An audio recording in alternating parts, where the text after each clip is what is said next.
दोस्तों नमस्कार, मैं कमलेश कुमार, कमलेश 1230 में आपका स्वागत है। दोस्तों, नीट परीक्षा में हुई धांधली को लेकर के आए दिन प्रदर्शन देखने को मिल रहे हैं और इस मामले में काफ़ी विरोध बढ़ता हुआ दिख रहा है। इसी मामले को लेकर के जो है विरोध जताते हुए कांग्रेस की स्टूडेंट विंग NSUI के कार्यकर्ता ने केंद्रीय शिक्षा मंत्री धर्मेंद्र प्रधान के आवास के बाहर प्रदर्शन किया। इस संबंध में अब दिल्ली पुलिस ने NSUI कार्यकर्ताओं के खिलाफ FIR दर्ज की है। पुलिस ने NSUI कार्यकर्ता हनी बग्गा, राजवर्धन और अन्य के खिलाफ मुकदमा दर्ज किया है। नीट पेपर लीक को लेकर के देश भर में प्रदर्शन देखने को मिल रहा है। मामला सुप्रीम कोर्ट में भी पहुंच चुका है। दरअसल NSUI के छात्र नेताओं के ऊपर आरोप है कि उन्होंने नई दिल्ली जिले में लागू धारा जो है 144 का उल्लंघन करते हुए बिना इजाज़त कुशक रोड पर प्रदर्शन किया और कुशक रोड पर कोठी नंबर 19 में केंद्रीय मंत्री धर्मेंद्र प्रधान रहते हैं। NSUI के यह सभी छात्र जो है नेता नीट एग्ज़ाम मामले के खिलाफ प्रदर्शन कर रहे थे।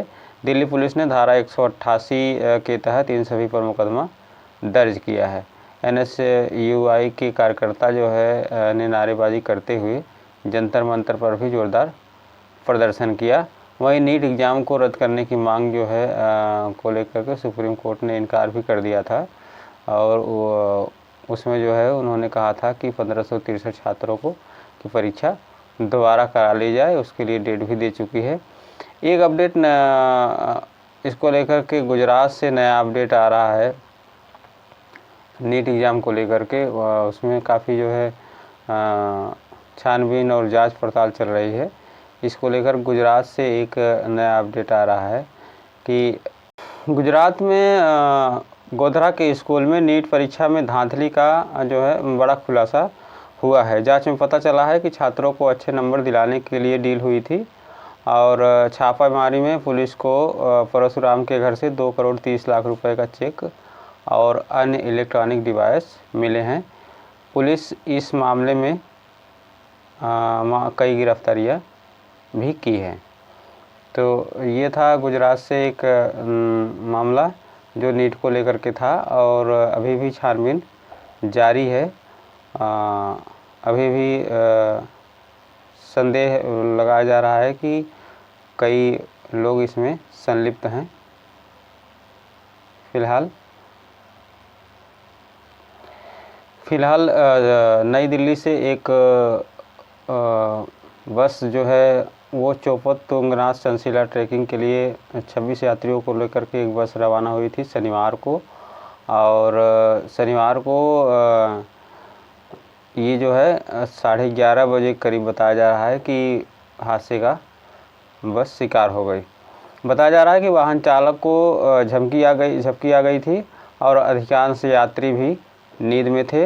हादसा शनिवार सुबह 11:30 बजे हुआ है और अब तक जो है 14 लोगों की मृत्यु बताई जा रही है। उत्तराखंड के बद्रीनाथ नेशनल हाईवे पर एक मिनी बस सड़क से फिसलकर अलकनंदा नदी में जा गिरी। इस भीषण हादसे में अब तक 14 लोगों के मारे जाने की खबर है। सूत्र बता रहे हैं कि वाहन चालक को झपकी आने से यह हादसा हुआ है। गाड़ी में सवार 26 यात्री में से अधिकांश नींद में थे। नई दिल्ली से चोपता तुंगनाथ चंसीला ट्रैकिंग के लिए रवाना हुई 26 यात्रियों का दल शनिवार को हादसे का शिकार हो गया। बताया जा रहा है कि वाहन चालक को झपकी आ गई थी और अधिकांश यात्री भी सो रहे थे। हादसा शनिवार सुबह 11:30 बजे का है और फिलहाल इसमें नई अपडेट अभी आनी बाकी है। छानबीन चल रही है कि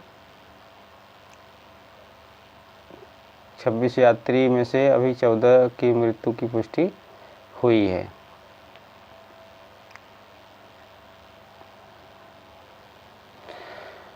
उधर लोकसभा चुनाव के संपन्न होने के बाद नई सरकार का शपथ ग्रहण हो चुका है। सूत्र के मुताबिक जो है खबर आ रही है कि इंडिया गठबंधन स्पीकर चुनाव के लिए अपना उम्मीदवार उतार सकता है लोकसभा चुनाव के बाद एक बार फिर केंद्र में मोदी सरकार बन गई है। अब लोकसभा स्पीकर के लिए चुनाव होना है, जिससे लेकर राजनीति शुरू हो गई है। सूत्रों के अनुसार विपक्षी पार्टी स्पीकर चुनाव के लिए अपना उम्मीदवार उतार सकता है। अगर डिप्टी स्पीकर का पद विपक्ष को दिया जाता है तो वो स्पीकर के लिए अपना उम्मीदवार नहीं उतारेंगे।